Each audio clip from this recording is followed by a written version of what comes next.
السلام علیکم۔ حضرت علی نے فرمایا 3 ایسے گناہ جس کی سزا دنیا میں مل جاتی ہے۔ دوستو، یہ اللہ تعالیٰ کا فیصلہ ہے کہ اللہ تعالیٰ نے انسان کے اعمال پر سزا اور جزا رکھی ہے۔ جہاں نیک اعمال پر اللہ تعالیٰ نے جزا رکھی ہے، وہیں اللہ تعالیٰ نے گناہوں پر سزا بھی رکھی ہے۔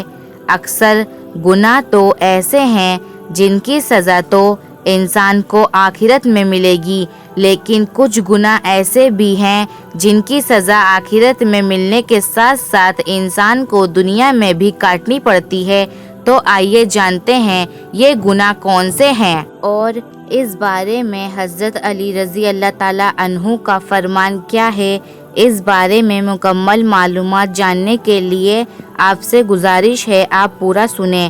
دوستو، یاد رہے کہ انسان سے بہت سے گناہ ہوتے ہیں، جن میں شرک، قتل اور زنا جیسے گناہ بھی شامل ہے، لیکن اس گناہوں کی سزا کو اللہ پاک ٹالتا رہتا ہے اور بندے کو مہلت دیتا رہتا ہے، اور اللہ چاہے تو ان گناہوں کی سزا کو قیامت کے دنوں تک بھی روک سکتا ہے۔ لیکن کچھ گناہ ایسے ہیں کہ اللہ تعالیٰ ان گناہوں کی سزا بندے کو فوری طور پر اسی دنیا میں دے دیتا ہے۔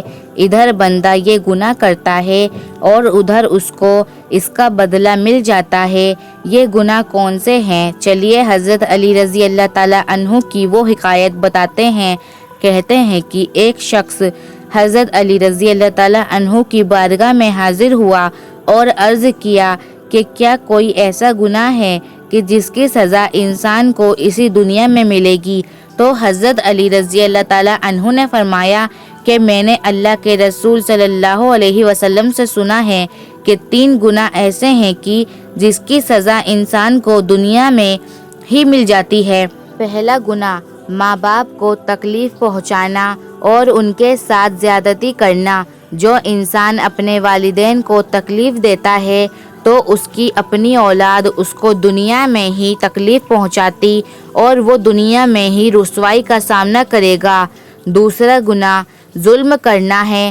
جو انسان دوسروں پر ظلم کرے گا تو اس کی عزت لوگوں کے دلوں سے نکل جائے گی اور وہ ہر جگہ صرف رسوا ہو کر ہی رہ جائے گا۔ تیسرا گناہ لوگوں کی نیکی اور بھلائی کی قدر نہ کرنا۔ جو شخص دوسروں کی نیکی کی قدر نہیں کرتا تو ایک وقت ایسا بھی آتا ہے کہ اس کی قدر ختم ہو جاتی ہے اور وہ رسوا ہو کر رہ جاتا ہے۔ دوستو، اس حکایت میں آپ نے جان لیا کہ وہ کون سے 3 گناہ ہیں جن کی سزا انسان کو دنیا میں ہی مل جاتی ہے، کیونکہ یہ گناہ اللہ کو انتہائی ناپسند ہے، جس کی وجہ سے آخرت کے عذاب کے ساتھ ساتھ ان گناہوں کی سزا اللہ تعالیٰ دنیا میں بھی بندے کو دے دیتا ہے۔ اور حدیث شریف میں بھی اس بات کی تصدیق ہوتی ہے کہ ان گناہوں کی سزا آخرت کے ساتھ دنیا میں بھی ہوگی۔ پہلا گناہ دوستو، ان گناہوں میں پہلا اور سب سے بڑا گناہ ہے ماں باپ کی نافرمانی اور ان کو تکلیف پہنچانا۔ اس سلسلے میں نبی کریم صلی اللہ علیہ وسلم کے چند فرمان بھی سن لیجئے۔ اس بارے میں نبی کریم صلی اللہ علیہ وسلم کا فرمان ہے کہ ہر گناہ کی سزا اللہ تعالیٰ ٹال دیتا ہے، جس کو چاہتا ہے قیامت کے دن تک، سوائے ظلم اور والدین کی نافرمانی کے، کیونکہ اس کی سزا اللہ تعالیٰ موت سے پہلے گناہگار کی زندگی میں ہی دے دیتا ہے۔ اور ایک دوسری جگہ نبی کریم صلی اللہ علیہ وسلم کا فرمان ہے، ترجمہ حدیث ہے کہ 2 گناہ ایسے ہیں کہ جس کی سزا دنیا میں ہی دی جاتی ہے، وہ ہے ظلم اور والدین کی نافرمانی ہے۔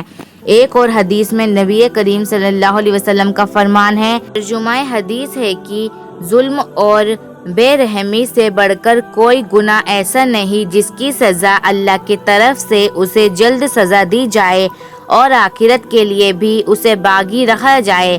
دوستو، سوچنے کی بات یہ ہے کہ آخر کیا وجہ ہے کہ والدین کی نافرمانی کی سزا اس قدر سنگین ہے کہ دنیا میں بھی ایسے گناہگاروں کو ملعون کیا جاتا ہے، جبکہ اور بھی سنگین گناہ ہے مگر ان کی سزا فوراً نہیں ملتی۔ اس کا جواب یہ ہے کہ ماں باپ کی نافرمانی گناہ کبیرہ ہے گناہ کبیرہ میں بھی اتنا بڑا گناہ کہ اس کی سزا دنیا سے ہی شروع ہو جاتی ہے، جو آخرت تک چلتی رہے گی۔ کہ بات والدین کی نافرمانی سے متعلق حدیث پر نظر کرنے سے معلوم ہوتی ہے، قرآن میں اللہ تعالیٰ نے اپنی عبادت کے ساتھ والدین کی فرما برداری کا بھی حکم دیا ہے، یعنی حقوق العباد کے بعد والدین کے حقوق کا درجہ ہے۔ حدیث میں نبی کریم صلی اللہ علیہ وسلم نے والدین کی نافرمانی کو شرک کے ساتھ ذکر کیا ہے۔ اس حدیث سے صاف معلوم ہوتا ہے کہ والدین کی نافرمانی اللہ کے نزدیک بہت بڑا گناہ ہے۔ ایسے گنہگار کو اللہ تعالیٰ دنیا میں سخت سزا دیتا ہے تاکہ ماں باپ بھی نافرمان اولاد کی سزا دیکھ لیں۔ دوستو، نافرمان اولاد کی دنیاوی سزا میں جہاں اولاد کے لیے سبق ہے، وہیں اس میں دنیا والوں کے لیے بھی ایک درس و نصیحت ہے، تاکہ کوئی اولاد ماں باپ کا حق نہ لے، ان کی خدمت سے منہ نہ پھیرے، انہیں کھلانے پلانے اور ان کی دیکھ ریکھ میں کوتاہی نہ کرے۔ خاص طور پر جب دونوں بوڑھے ہو جائیں، چلنے پھرنے کام کاج کرنے سے معذور ہو جائیں، تو ایسے وقت میں اولاد ان کی خدمت کرے، صحیح وقت پر کھانے کا انتظام کرے، جو خود کھائے وہ انہیں بھی کھلائے، بدن، کپڑا اور جگہ کی صفائی کا خیال کرے، پیشاب پخانہ اور ضروریات زندگی پر ان کی مدد کرے۔ مگر عام طور پر لوگ اپنے بوڑھے ماں باپ کی خدمت کرنے سے پیچھے ہٹتے ہیں، اور ایسے شخص سے اللہ تعالیٰ ناراض ہوتا ہے اور اسے اپنے ماں باپ کے ساتھ برا برتاؤ کرنے کی وجہ سے اسے دنیا میں بھی اللہ سزا دے دیتا ہے، اور آخرت میں بھی وہ شخص سزا کا حقدار ہوگا۔ جیسے ماں باپ نے ہماری خدمت کی، ویسے ہی اولاد کا بھی فرض ہے کہ اپنے ماں باپ کی خدمت کرے اور ان کا حکم مانے۔ جیسا کہ ماضی میں روایت ہے کہ یہ ایک ایسا گناہ جس کی سزا آخرت میں تو ملے گی ہی، لیکن وہ اس لائق ہے کہ اسے دنیا بھی سخت سے سخت سزا ملے۔ دوسرا گناہ جو حدیث میں بھی بیان کیا گیا ہے وہ ہے ظلم کرنا۔ یاد رہے کہ ظلم اور تکبر اللہ کی ذات کو پسند نہیں، اور اکثر حدیث میں بھی اس بات کا ذکر کیا گیا ہے کہ مظلوم کی بد دعا سے بچو، کیونکہ مظلوم کی آہ سیدھے عرش پر جاتی ہے اور اللہ مظلوم کے ساتھ ہوتا ہے۔ اس لیے ظالم شخص کو بھی اللہ دنیا میں ہی ذلیل کر دیتا ہے۔ مظلوم کی فریاد اس تیر کی طرح ہے جس سے ظالم کبھی بچا نہیں سکتا۔ نبی کریم صلی اللہ علیہ وسلم نے جب حضرت معاذ کو یمن بھیجا تو ان سے فرمایا کہ مظلوم کی بد دعا سے بچنا۔ تیسرا گناہ کسی کی نیکی کی قدر نہ کرنا۔ اسی لیے فرمایا گیا کہ کسی کی ہوئی بھلائی اور نیکی کی قدر کرنی چاہیے، نہ کہ احسان فراموشی کا مظاہرہ کرنا چاہیے۔